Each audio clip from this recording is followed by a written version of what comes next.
Ganito namin inaalagaan ang aming alugbating green. Ito no. Sa Sunday, pwede nang ibinta are.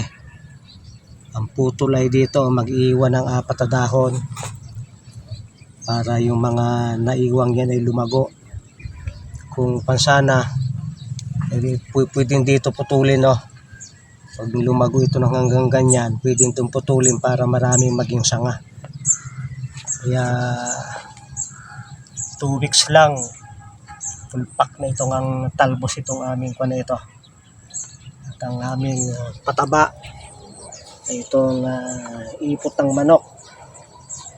Sinama na namin sa tubig para dilig.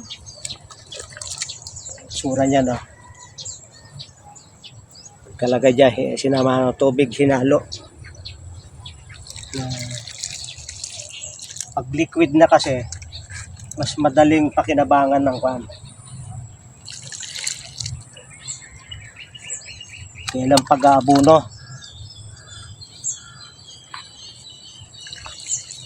Pako na rin, dami pa lang din.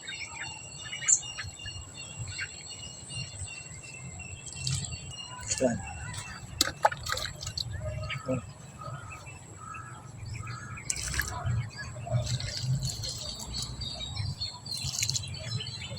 Kasi hindi natin nakikita, may mga maliliit na ugat yan na mahaba.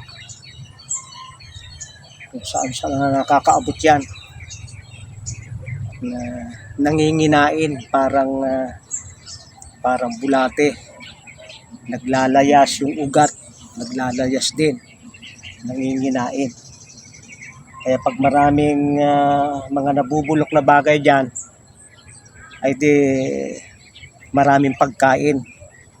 Ang mga halaman ay kumakain, basta yung mga nabubulok, kinakain ng halos lahat ng may buhay.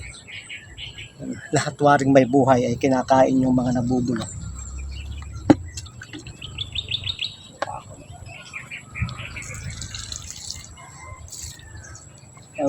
Mas mabilis magdilig, at kung yung ipot ay bago, medyo mainit yon, ay pag nilagay nyo sa tubig, bago nilagay sa gitna, hindi maepektuhan yung halaman. Ang mga animal man yun, pag mainit, dinikit nyo sa halaman, patay ang halaman.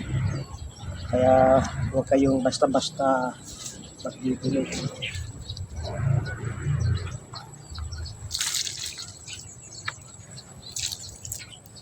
Kami ay nagtanim minsan ng sili.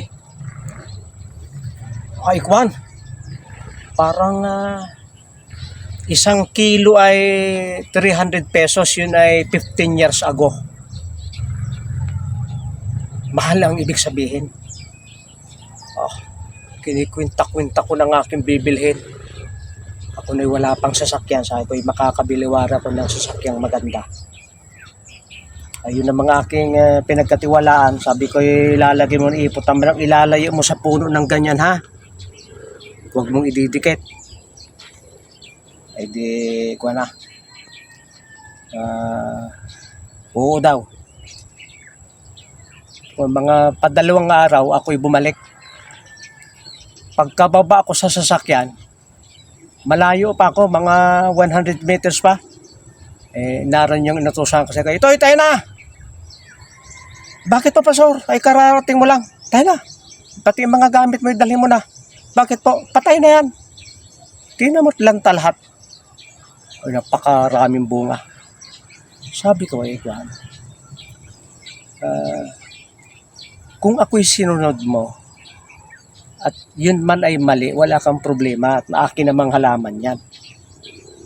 Ay ako'y sinuway mo. Ay kaya patay lahat yan. Ay wala naman akong sisingilin sa iyo kung pagbayarin ko ikaw.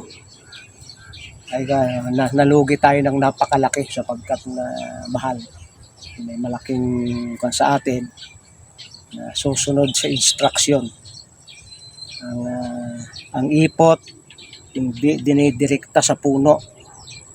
Maliban na old stock, mga 1 year na stock, yung nakasingaw na lahat yung init, pwede na yon. Pero hanggang may init yan, maglalagay kayo ng hangganan na hanggang dun lang, na hindi didikit sa puno para hindi mamatay ang halaman kasi mainit yan. Lahat ng bagong manure ay mainit yan, kaya yan ay minamature muna.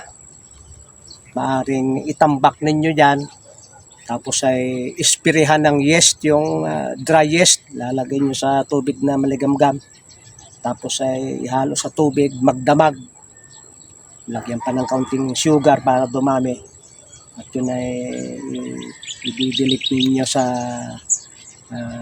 mainit na manure para lumamig agad. At ito talagang matindi ito. Ilang araw kitang-kita na yung pagkakaiba. At talagang malaki ang naitulong itong manure. Yan ay pupuntahan din ng mga bulate. At manginginain yung mga bulate at yung magiging dumi nila mas maraming nutrients kaysa ipot. Kaya yung mga kwan, pinakakain muna sa ibang mga ngain para lalong dumami ang nutrients.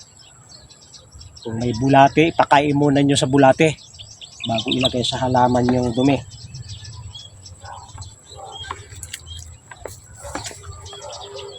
Mabilis magdilig.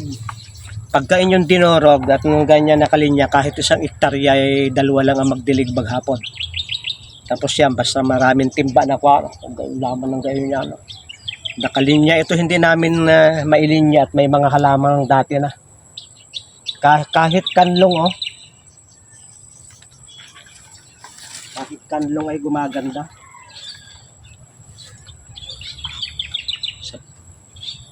Bumagyo ay bubunga uli ng bago yan kasi nagdahon ng bago. Tama-tama. Bago ito kumanlong, mabubunot na itong alugbate. Alam nyo ang pera, hindi sa palakihan ng lupa yan. Sa tamang timing kung anong halaman ang iyong itatanim. Kapag tama yung halaman na iyong itinanim, ay siya. Marami ang iyong aanihin kahit yung lupa ay maliit lang. Maraming salamat sa inyong pagsubaybay sa Natural Wellness, si Pastor Vito.